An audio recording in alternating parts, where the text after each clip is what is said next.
बिस्मिल्लाहिर्रहमानिर्रहीम। अस्सलाम वालेकुम। आप देख रहे हैं DNN न्यूज और मैं हूं गुलाम ज़हरा।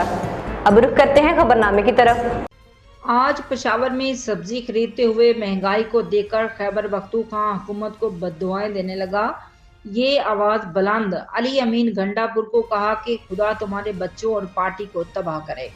इस माह रमजान में गरीबों के लिए कोई सस्ता बाजार नहीं, आवाम दरबदर हो रही है। पूरे PK में सूबाई हुकूमत ने आवाम को रिलीफ देने के लिए कोई सस्ता बाजार नहीं बनाया। हमें हमारे वोट का सिला जुल्म करके मिल रहा है, जिस पर करीबी पुलिस वालों ने इस गरीब को पकड़कर जुल्म की इंतहा कर दी। अब तक के लिए इतना ही। मजीद खबरों के लिए हमारे साथ रहिए।